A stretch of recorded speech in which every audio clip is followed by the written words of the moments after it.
রবিবার বিকালে হাওড়ার আন্দুল রাজবাড়ির মাঠে হাওড়ার সদরের তৃণমূল প্রার্থী প্রসূন ব্যানার্জির নির্বাচনী জনসভাতে এসে উপস্থিত হন ঘাটালের তৃণমূল প্রার্থী দীপক অধিকারী। এদিন তিনি সাংবাদিকদের মুখোমুখি এসে বিভিন্ন প্রশ্নের উত্তর দিয়ে যান এবং সাথেই রবিবারের সভা থেকে দেব দাবি করেন হাওড়ার সদর কেন্দ্রে প্রসূন ব্যানার্জি আরও বেশি ভোটে জয়ী হবেন।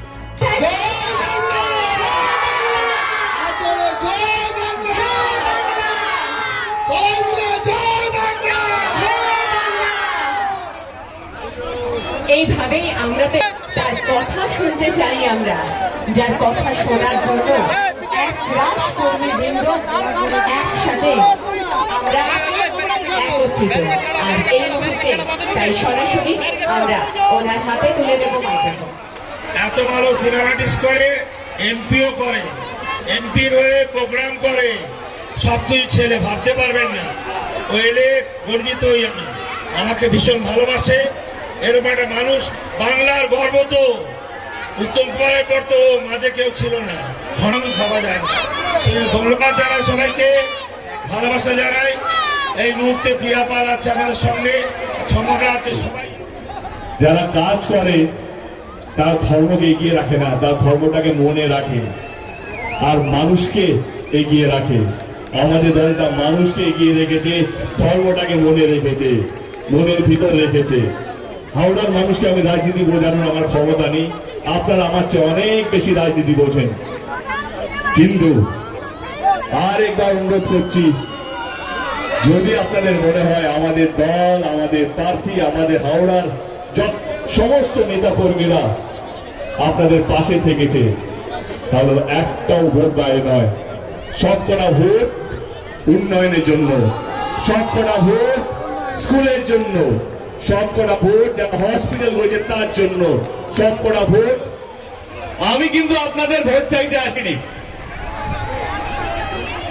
এটা আপনাদের গণতান্ত্রিক অধিকার, আপনারা যাকে ইচ্ছা ভোট দিতে পারেন। কিন্তু হ্যাঁ, একটা জিনিস অনুরোধ করব, যেই দল, যেই প্রার্থী আপনাদের সঙ্গে থেকেছে, আপনাদের কাজ করেছে, আপনাদের সুখে দুঃখে আপদে বিপদে সব সময় আপনাদের পাশে থেকেছে, সেই দল, সেই মানুষটা অন্তত জেতা উচিত।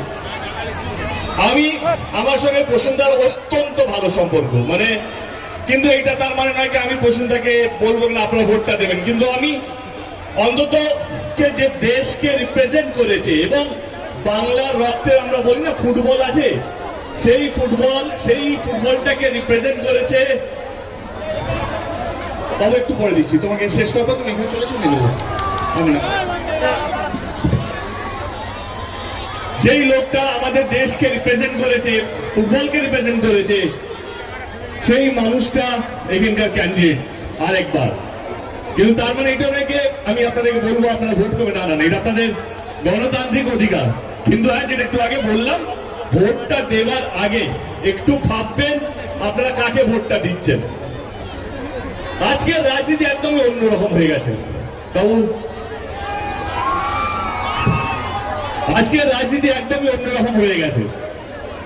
যারা যেগুলো উপস্থিত আছেন, অন্তত আমরা সবাই এইটুকু জানি কি আজকে রাজনীতি উন্নয়ন নিয়ে নয়, কে কতটা কাজ করেছে সেটা নিয়ে নয়, আজকে রাজনীতি পুরোপুরি ধর্ম নিয়ে হয়ে গেছে।